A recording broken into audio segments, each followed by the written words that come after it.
Hello and welcome to another Community Connection segment. My name is Karen Utley and I'm the Community Engagement Director with Washington Township. I have a return guest with me today, the Deputy Chief from Avon Police Department, Brian Nugent. And the last two times he's been on our show, we have been talking about the current hiring process that they've been going through.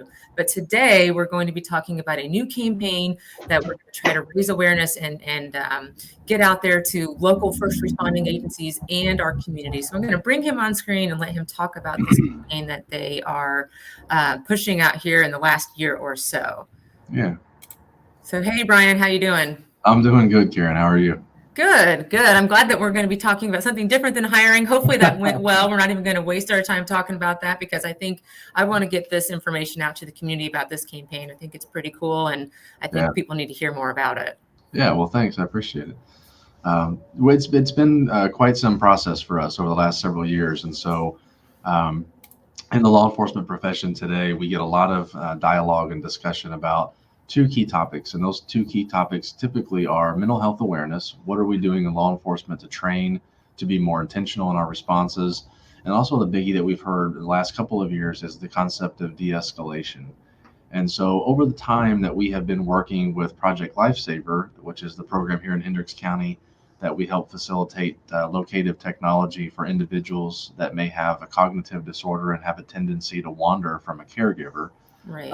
From working in that realm of law enforcement, working with fire, and you and I personally have worked together extensively with Project Lifesaver, it just really opened up our eyes to the idea that what else can we do to kind of bring these two disciplines together, that being de-escalation and mental health awareness, and really being intentional in serving an underserved population here in our county. So with that, we came up with this idea. So this is the AWARE program. This is a campaign that we have designed right here in Avon. This was a program that we were very passionate about because it really felt like the void that we had in law enforcement is we can train and train all day and talk about what autism is, what anything like hypoglycemia is, and what that looks like when we encounter it. But sometimes there are cognitive impairments that we have no indication of as we arrive on that scene.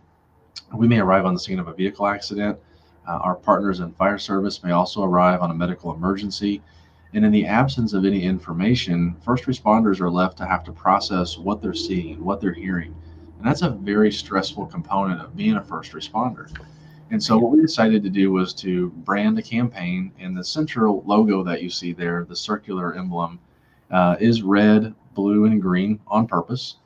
This is a logo that we created and worked along with a local vendor here and produced this image. The blue representing law enforcement, the red representing fire service, and the green representing EMS service. And the concept behind the program is that we're trying to identify individuals in our community that have cognitive impairments. And the idea is that they can enroll in our program, and we'll talk about that here in just a moment. And then that decal itself is something that we'll give to them to be able to place on their front door of their home or maybe even their registered vehicles.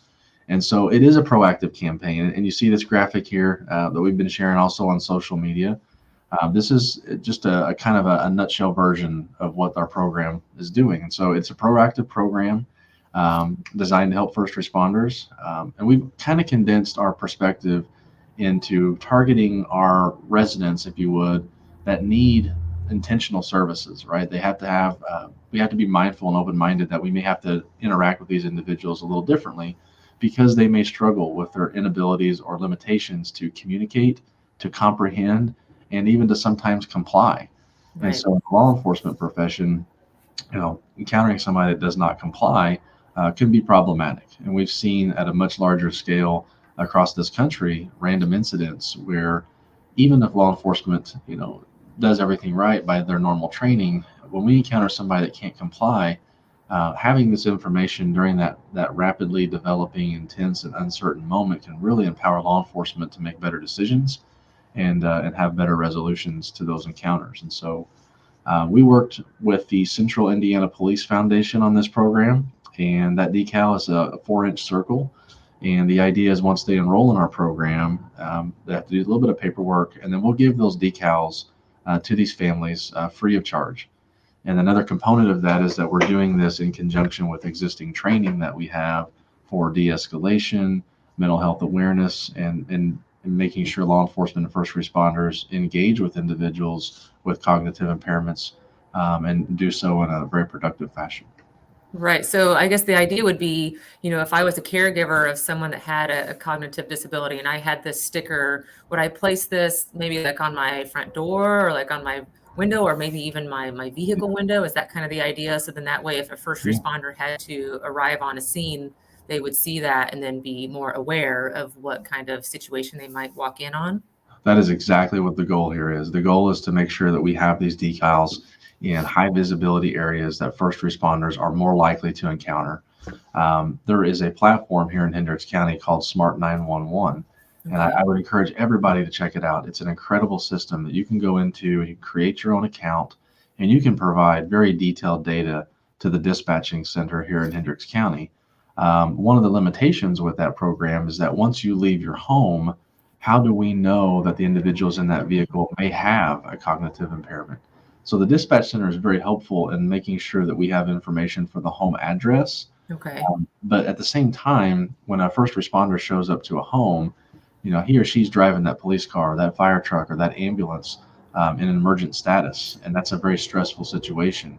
Our hope is that this campaign can continue to grow, and visually, when a firefighter pulls up on the scene of a crash or walks through the front door of a home and can see this decal either right there at the front door or on the back window of a car, that Mhm. will empower them to know, hey, I might be encountering somebody here that may struggle with their ability to communicate with me.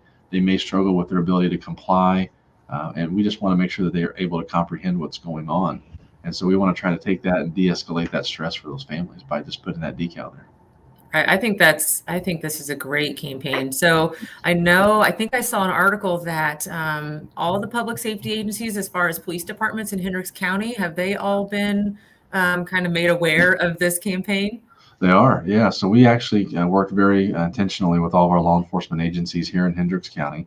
So because we were supported initially by the Central Indiana Police Foundation, we kind of had to live in just a police bubble, at least for the first couple of phases of this process. Hmm. We got everybody on board. So anybody in Hendricks County right now that's interested in this program, they can do the enrollment paperwork to get started. And they can go into either Brownsburg Police Department, Avon Police Department, Plainfield Police Department, Danville Police Department, or the Hendricks County Sheriff's Office. And in exchange for the paperwork, be handed the number of decals that they need for their residents and for any vehicles that they have. Oh, And that's so great. yeah, it's a pretty cool program in the sense of it's all kind of set up ahead of time. And so all of these agencies, we do require an agency agreement, which I know we're going to get to here shortly. Yeah, All of that'd be these great. agencies have signed off on that agreement and they know what that looks like. So this is a form here that's on our website. The website that we have is very simple. We created it here at Avon, and maybe the first thing you're going to notice is that we're not web designers. So it's a very basic website. It's I'll kind go of, ahead and pull that up here real quick just so we can yeah, kind of see sure. it.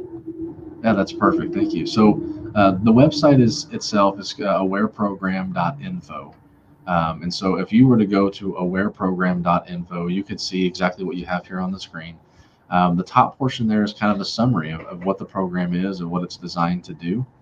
If you scroll down a little bit more, you'll see an image here of a police vehicle and just kind of a snippet of what this looks like for law enforcement. And then also just below that, what this looks like for fire and EMS. The idea here being that we have families in our community that are already enrolled. And so this is an excerpt from one of our client caregivers talking about how she had a daughter who was involved in an accident. And she actually had a pretty difficult response to the fire apparatus, the police apparatus, the stresses, the anxiety. And it really made a situation a little bit worse than what it needed to be for her. And then Right. at the bottom, there's the ready to join. So this is usually at the very bottom of the page. This is where people need to go to seek additional information. And so the goal behind the program is that we want as many police and fire agencies to be a part of this. Hmm. But somebody that lives in a particular jurisdiction, if they're watching this video or they see one of our infographics or they learn more about the program, we encourage all these residents to reach out to your local police departments and your local fire departments and ask them, hey, are you aware of this program? And try to get them to come to this website and have them scroll to the bottom. And down here at the bottom, there's two forms. And the first one that has to be done is an agency agreement form. And so I know that's the other graphic that we were just looking at a few moments ago. There we go. This graphic itself is basically just seven components that we want to ensure that every agency that wants to be a part of the program complies with. And there's some very basic requirements here, right? Number one is that we don't want to establish a program that is something that costs people money. And so what we're doing is we're pushing all these organizations that want to be a part of AWARE and ensuring that they have some form of financial assistance to get these stickers produced. Mm-hmm. Now, with that being said, Central Indiana Police Foundation has subsidized a lot of revenue, and they've actually purchased several of these decals for any of the Central Indiana counties that are in law enforcement that sign up for it.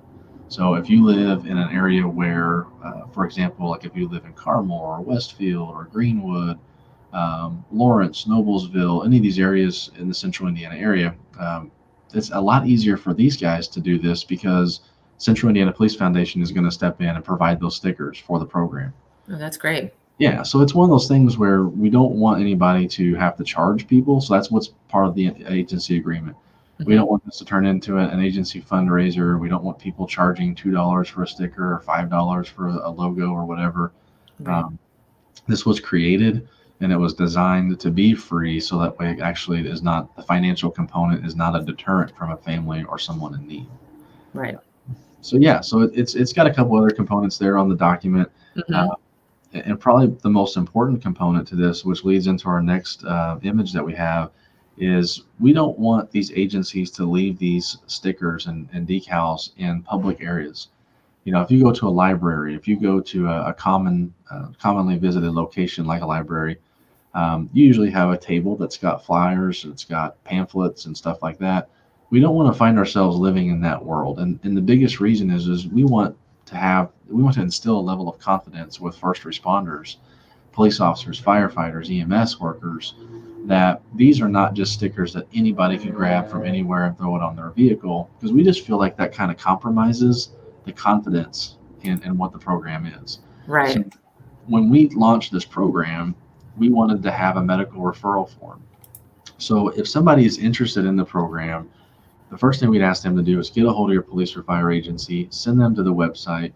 There's a section on the website they can send a message and say, hey, we're interested in onboarding. Once that happens, I'll receive that message. I'll send them, I'll answer any of their questions that they may have, and all they have to do is send that agency agreement form back to us. Once an agency establishes membership with the AWARE program, their residents can then go to what you see now on the screen, the medical professionals referral form. And we worked very closely with some professionals here at Hendricks Regional Health. We worked with a lot of individuals that have a lot of experience in dealing with Americans with Disability Act, have lived experiences. So we have had conversations with a lot of our families with that are enrolled here with Project Lifesaver in Hendricks County. Mm-hmm. We took a very holistic approach and spoke to a lot of organizations, some of which, embarrassingly, I didn't even know existed until we went down this path. We tried to find the major stakeholders and ask for their guidance and assistance on creating this form. And so basically all this form does is it helps us as the agency that's participating in the AWARE program to have some sort of a document that we have somebody who has a higher level of medical certainty than what we're able to facilitate, and just make a referral. That's all it is. We're not asking for medical information. We don't need to know the specific diagnosis. We offer, I think there are 10 or 12 options there at the bottom as far as a cognitive impairment that somebody could fit into. Mm-hmm. We don't need anybody to circle which one that applies. We don't need to know any more details. This is just a document that participating agencies will have on file and can kind of defend the fact that, hey, the reason that we gave this family these AWARE stickers is because a doctor from this location or a nurse from this facility or a counselor from this organization sent us this form. And again, it was we just want to have a good referral, but we don't need all the details. So this program doesn't seek to maintain medical records by any standard whatsoever. But this form, once it's filled out, these families can bring this exact form signed by a medical professional to any of the police agencies that are participating in the program. Mm-hmm. at least here in Hendricks County, it's done on the spot. The moment you hand us that form, we're going to hand you the decals for you to put on your vehicle and for you to put on the front door of your home. That's So, great. Yeah. And so, I mean, that makes sense. I mean, you would think that, oh, let's give everybody a sticker so that way everybody can be aware of this AWARE program. But really, like we are wanting to make it a little bit more specific to the families that would need the sticker so that right. we're actually paying attention. Like when I show up on this scene, I need to be aware of this specific situation. So I Absolutely. think that that's a great idea for sure. Yeah, and I think that was the goal with it all was we can, again, I go back to what we first talked about, is we can train all day about what autism is. We can train all day about what dementia is, and knowing how to engage that is very important. Hmm. But the missing component that we felt was always there was how do we know earlier on in a process that this individual that we're communicating with has it. Sometimes when you have a conversation with somebody, it may take you 3 to 4 minutes before you really start processing and think to yourself, maybe this individual is struggling with some form of dementia. Hmm. Maybe there's a reason why this individual is not making eye contact or they're not answering my questions. And so I think from the law enforcement lens of things, historically, we indicate or we identify those things as indications of deception or criminal behavior. Hmm. And it just breaks my heart to watch videos that we see across the country where officers are using the training that they've been given in terms of dealing with somebody that maybe present themselves as a physical threat. But Hmm. what leads up to that moment are the smaller decisions that first responders and officers are making on that scene. And so we just think that the AWARE program will empower those officers and first responders to be a little bit more mindful, maybe Hmm. just a little bit more patient, and maybe alter their tactics to be more intentional in deploying that level of training that they have for mental health awareness and de-escalation. Well, great. Well, thanks for sharing about that program. I definitely look forward to seeing how it expands, outside of Hendricks Yeah. County and, Yeah. as we move forward with just, raising the awareness. I keep saying that same word, but it is true. I mean, just becoming more aware Yeah. of the surroundings can definitely make the outcome of any sort of situation that much more positive for everybody involved. Absolutely. Yes. Agreed. Yes. Well, thank you so much for joining and letting us talk about that. So they can go to the website again. What was the website again? So it's awareprogram.info. So awareprogram.info will give you everything you need to know about the program. That is the website. You can tag other police agencies or fire agencies and send them to it as well. Okay. And kind of all the forms are also embedded on that website too. Great, great. Well, I look forward to hearing more and good luck with the campaign. Awesome. Thanks, Karen. It's good talking to you. All right, thank you. Bye-bye. Bye.